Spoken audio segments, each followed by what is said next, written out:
Good morning, everyone. Today we are going to discuss another important term of accounting, which is expenditure. But before starting up with this term today, I would highly request you to understand what is the meaning of receipt. The link for the same video might be appearing on the screen. आप उसको पहले समझें, तब ये video आकर के देखें, तब ये आपको ज़्यादा बेनिफिशियल रहेगी. Alright, so we are now just going to start directly हमारे आज के कॉन्सेप्ट से एक्सपेंडिचर. एक्सपेंडिचर का मतलब यूजुअली हम क्या समझते हैं कि कोई खर्चा हम लोग कर रहे हैं, that is something known as expenditure. आप लोगों को कुछ भी नहीं लिखना है. अगर आप मेरी क्लास में नए हैं, so first of all like the video, share the video and subscribe to my channel, क्योंकि हम यहाँ पे एक प्रॉपर अकाउंटिंग सीरीज रन कर रहे हैं जहाँ पे आपको बेसिक चीजें सारी अकाउंट्स की सिखाई जाएंगी, चाहे वो टर्म्स है, जर्नल है, लेजर है, ट्रायल बैलेंस है, बैलेंस शीट है, हर एक चीज. So just subscribe to my channel. और आपको कुछ भी नहीं लिखना है. आपको जो लिखना होगा वो आपको डिक्टेट कराया जाएगा. So put your pen down and start studying and try to build up your concepts, which is way more important than to right.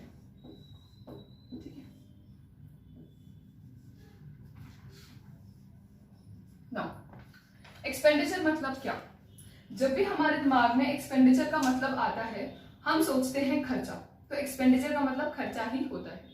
खर्चा कोई भी, अगर आपको गुड्स खरीदना है, आपको कोई सर्विस अवेल करनी है, या आपको कुछ भी करना है, that is something known as expenditure. ठीक है. अब अगर वो खर्चा, क्या वो खर्चा आपको लॉन्ग टर्म बेनिफिट दे रहा है या आपको शॉर्ट टर्म बेनिफिट दे रहा है, उसके बेसिस पे हम उसको दो कैटेगरी में बांटते हैं, capital expenditure and revenue expenditure. ठीक है. अगर कोई चीज आपको शॉर्ट टर्म मुनाफा दे, विद इन एन ईयर आपको उसका मुनाफा मिल जाए, वो रेवेन्यू इन नेचर होगा, विद इन एन ईयर. ठीक है. On the contrary, capital expenditure वो एक्सपेंडिचर होंगे जिनके बेनिफिट्स आप एक साल से ज्यादा के लिए अवेल करोगे. आपको कुछ नहीं लिखना है.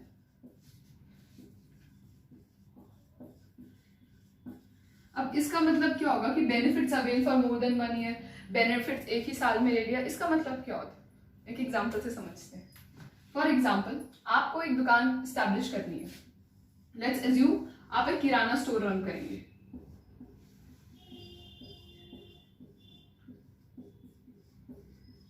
ठीक है. अब दुकान चलाने के लिए आपने कोई जगह खरीदी होगी या उसको रेंट पर लिया होगा. मतलब कहने का मतलब है आपने कोई बिल्डिंग ली होगी. अब क्या आप इस बिल्डिंग को हर हफ्ते हर महीने बदलते फिरेंगे? नहीं. आपने एज्यूम कर लिया कि यार 2-3 साल हम यही काम करेंगे, जैसे बिजनेस जमेगा या हमारे कस्टमर की डिमांड बढ़ेगी, हम एक बड़ी बिल्डिंग में शिफ्ट हो जाएंगे.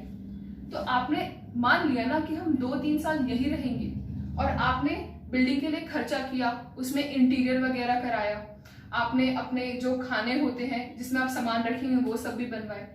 तो आपने लॉन्ग टर्म पर्पस के लिए बनवाया कि हम 2-3 साल यहीं रहेंगे. तो ये जो एक बार आपने इंटीरियर करा दिया, खाने बना दिए, या आप डेस्क ले आए अपने लिए, बैठने के लिए चेयर ले आए, 3 साल मान के चल रहे हैं, capital expenditure. Alright. On the contrary, इस दुकान को रन करने के लिए आपको एक हेल्पिंग हैंड की भी जरूरत पड़ेगी. तो आप एक स्टाफ को भी रखेंगे. Staff is nothing but your helper, जो सारा सामान निकाल कर देगा, लोगों को पन्नियों में डाल कर देगा. अब इस इंसान की सैलरी, क्या आप इसको 2 साल की सैलरी एक साथ पे कर देंगे? क्या आप इसको ये बोल सकते हैं कि बेटा अपनी सैलरी 2 साल बाद लेकर के जाना? Obviously not. You have to pay the salary on monthly basis. और ऐसा भी नहीं होगा कि आपने 1 महीने सैलरी दी, अब अगले महीने सैलरी नहीं दोगे, या चौथे महीने सैलरी नहीं दोगे. तो आप इस सैलरी को बार बार दोगे. Revenue expenditure. और इसकी जो सैलरी आप पे करोगे, इसकी सैलरी का फायदा आपको उसी साल मिल जाएगा. इनफैक्ट सैलरी तो एंड में पे की जाती है. आपने पूरे महीने उससे काम कराया और उसके बाद उसको सैलरी पे की. तो सैलरी पे करने के लिए, सैलरी पे करने से जो आपको मुनाफा होना था, जो इस इंसान को आपको सर्विस देनी थी, वो उसने विद इन एन ईयर आपको दे दी. This is revenue expenditure. I hope I am clear कि रेवेन्यू एक्सपेंडिचर क्या होता है. और कैपिटल एक्सपेंडिचर क्या होता है। तो मतलब जो ईयर का टाइम फ्रेम है, with in an year and more than year, उसमें समझ में आ गया। इसकी आगे और भी क्लासिफिकेशंस है।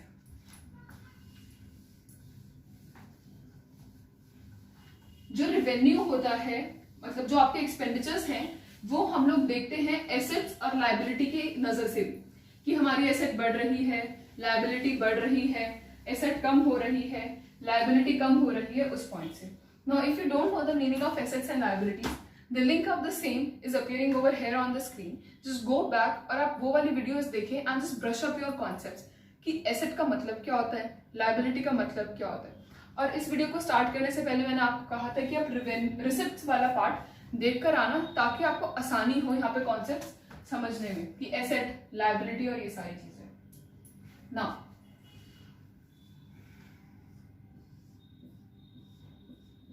अगर आपने पुरानी वीडियो नहीं देखी है तो आपको इसको समझने में थोड़ी प्रॉब्लम हो रही होगी, ये टर्म्स, ये सिंबल्स को। A means asset, L means liabilities, meaning go back to the video, ठीक है। अब आपने कोई खर्चा किया जिससे आपकी एसेट बढ़ेगी, वो आपका कैपिटल एक्सपेंडिचर है।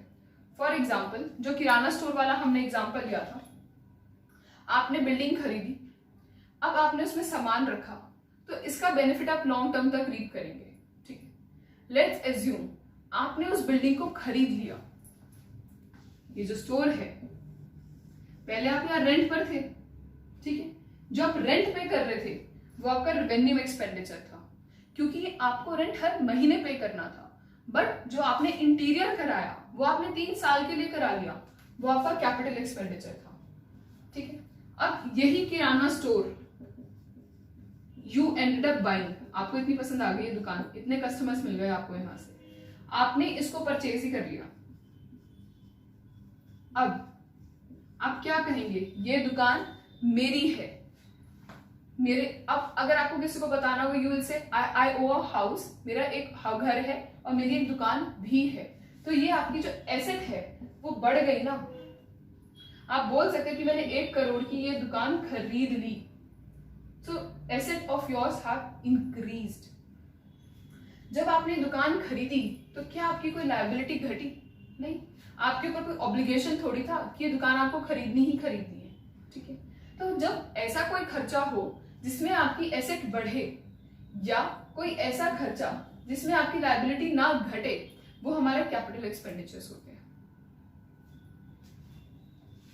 रेवेन्यू एक्सपेंडिचर, रेवेन्यू एक्सपेंडिचर्स वो एक्सपेंडिचर्स होते हैं जिसमें आपकी एसेट ना तो बढ़ती है और ना ही आपकी लायबिलिटी घटती है। I am sorry, I am correcting over here, जो लायबिलिटीज हैं वो आपकी घटे। फॉर एग्जाम्पल, आपने एक लोन लिया हुआ था, बैंक से लोन लिया हुआ था। I am really sorry for this mistake, please please. हमने लोन लिया हुआ था बैंक से, अब आपने इस लोन को रीपे कर दिया, तो अब जो आपकी देनदारी थी बैंक के प्रति वो खत्म हो गई, आपकी लायबिलिटी घट गई, तो ये भी आपका एक कैपिटल एक्सपेंडिचर ही होगा, ठीक है। एक ऐसा खर्चा जिससे या तो आपकी एसेट बढ़ जाए या आपकी लायबिलिटी घट जाए, that is something known as capital expenditure. On the contrary, revenue expenditure वो एक्सपेंडिचर्स होते हैं जिससे ना तो आपकी एसेट बढ़ती है ना ही आपकी लायबिलिटी घटती है। अब ऐसे कौन से खर्चे होंगे जिससे आपकी एसेट भी ना बढ़े और लायबिलिटी भी ना कम हो? अभी हमने बोला सैलरी पेड,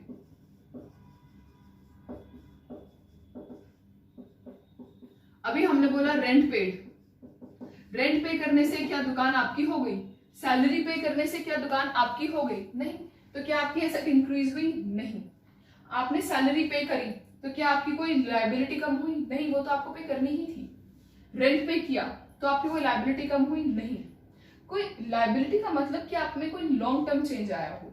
अगर आप सैलरी नहीं पे करोगे, रेंट नहीं पे करोगे, तो ये आउटस्टैंडिंग एक्सपेंसेस में चले जाएंगे, लायबिलिटी का मतलब नहीं होगा। अगर आपको कोई इंटरेस्ट पे करना है, लेट्स अज्यूम आपने लोन लिया हुआ था ना यहीं पे, आपको इस पे इंटरेस्ट भी पे करना था। अब अगर आप इस पे इंटरेस्ट पे करते हो तो आपका रेवेन्यू एक्सपेंडिचर है, क्योंकि इंटरेस्ट पे करने से आपकी ना तो कोई एसेट बढ़ रही है, ना ही आपकी लायबिलिटी घट रही है, क्योंकि आपकी लायबिलिटी तो केवल लोन थी, इंटरेस्ट नहीं था। Interest is something addition. ठीक है, I hope I am clear. अगर नहीं है then let me know, I will repeat it again, और if you have still any doubt then you can drop it down in the comment section below and I'll reply it. All right, now just take down the academic definition. Write down, give the heading expenditure, give the heading expenditure, and under the expenditure write expenditure is the amount, expenditure is the amount spent for acquiring assets. Expenditure is the amount spent for acquiring assets, comma, goods and services. Expenditure is the amount spent for acquiring assets, comma, goods and services. अब ऐसे classification कर लेना, and capital expenditure, another classification, revenue expenditure. Under the heading capital expenditure write capital expenditure is the expenditure, capital expenditure is the expenditure which either creates an asset,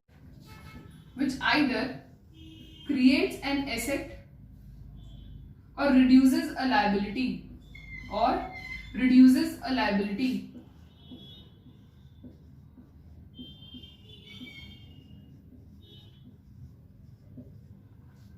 Capital expenditure is the expenditure which either creates an asset or reduces a liability. Underline, either creates an asset, reduces a liability.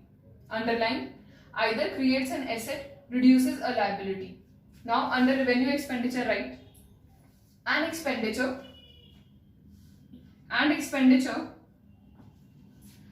that neither creates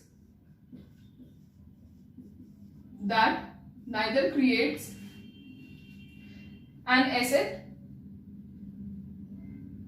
or reduces a liability, that neither creates an asset or reduces a liability. Underline, neither create assets and underline reduces a liability. Underline, neither create assets nor reduces a liability.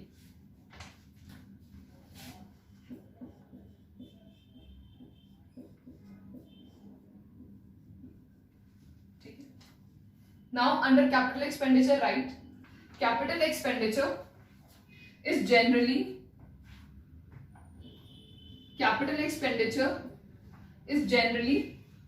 a long-term expenditure. Capital expenditure is generally a long-term expenditure and non-recurring in nature. And non-recurring, RECURRING, non-recurring in nature. Spelling board पर लिखिए. Underline the term non recurring in nature. Non recurring का मतलब जो आपको बार बार ना करना पड़े. आपने एक बार दुकान खरीद ली तो क्या बार बार खरीदेंगे? एक बार आपने लोन की रीपेमेंट कर दी तो क्या आप उस लोन को बार बार पे करोगे कि नहीं मैंने तो 5 लाख रुपए दे दिए थे, एक बार और 5 लाख रुपए ले लो? ऐसा नहीं होता. Now under revenue expenditure right it is a short period expenditure. It is a short period expenditure and are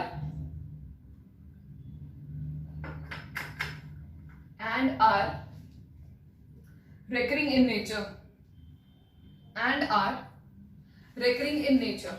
Underline recurring in nature. Okay. Under capital expenditure write example. Purchase of fixed assets such as land and building, such as land and building, land and building के bracket में ऐसे लिखो L and B. This is how you right land and building in terms of accounting. ठीक है, accounts की भाषा में से शॉर्ट फॉर्म में लिखते हैं. Example land and building, comma plant and machinery, comma plant and machinery. Plant and machinery को शॉर्ट में ब्रैकेट में ऐसे लिखें. आगे से जब भी हम लिखेंगे so you will write LNB, P&M ऐसे शॉर्ट फॉर्म में. And furnitures and fixtures, furniture and fixtures, the short form of furniture and fixtures is this, and etc. For example, purchase of fixed assets such as land and building, comma plant and machinery and furnitures and fixtures and etc. Alright, now write down under the heading of revenue expenditure the examples of the same. Example, salary payment. Example, salary payment to staff. Example, salary payment to staff. Example, payment of interest on debt. Example, payment of interest on debt. DEBT. debt. debt का मतलब होता है loan, उधार. ठीक है, और payment of debt. I hope we are clear. Now I just recap the entire lecture. आज हमने डिस्कस किया एक्सपेंडिचर क्या होता है. एक्सपेंडिचर माने खर्चा. एक्सपेंडिचर दो तरीके के होते हैं. हमारे कितने टाइम तक हमें उसका बेनिफिट मिलेगा उसके बेसिस पे हम दो तरीके से बांटते हैं, capital and revenue. Asset and liability पर क्या फर्क पड़ेगा उस बेसिस पर भी बढ़ते हैं, कैपिटल और रेवेन्यू. अगर आपने खर्चा किया जिससे आपकी एसेट बढ़ जाएगी या आपकी लायबिलिटी कम हो जाएगी और तो वो आपका कैपिटल एक्सपेंडिचर है. ऐसा खर्चा जिससे ना तो आपकी एसेट बढ़ रही है ना ही आपकी कोई लायबिलिटी कम हो रही है, that is something known as revenue expenditure. कई लोग बोलेंगे कि सैलरी पेमेंट करना भी तो आपकी लायबिलिटी है, तो ये आपकी घट रही है तो आप इसको रेवेन्यू में क्यों लिख रहे हैं, आपने इसको कैपिटल के अंदर क्यों नहीं लिखा. माय डियर, क्योंकि ये रेकरिंग इन नेचर है. रेकरिंग, आप सैलरी को बार बार दोगे, हर महीने दोगे, जबकि capital expenditures are not recurring in nature. आपने एक बार पेमेंट कर दी तो अब आपको बार बार पेमेंट नहीं करनी, तो इसलिए यहाँ पे नॉन रेकरिंग एक्सपेंसेस आते हैं. सिमिलरली कोई बोलेंगे कि आपने लोन लिया है, एक second I should clear it. कोई लोग बोलेंगे कि आपने लोन लिया है, भाई लोन को आप कह रहे हो कि अगर लोन की रीपेमेंट कर दी तो वो तो कैपिटल एक्सपेंडिचर है, बट अगर वहीं आप इंटरेस्ट पे कर रहे हो तो वो रेवेन्यू एक्सपेंडिचर है. ऐसा भेदभाव क्यों? I explain. आपने लोन लिया,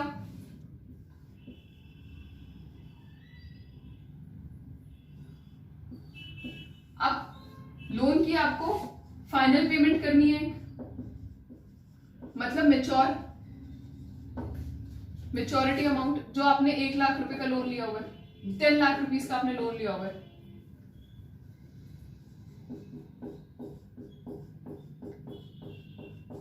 और इंटरेस्ट पे करना है आपको.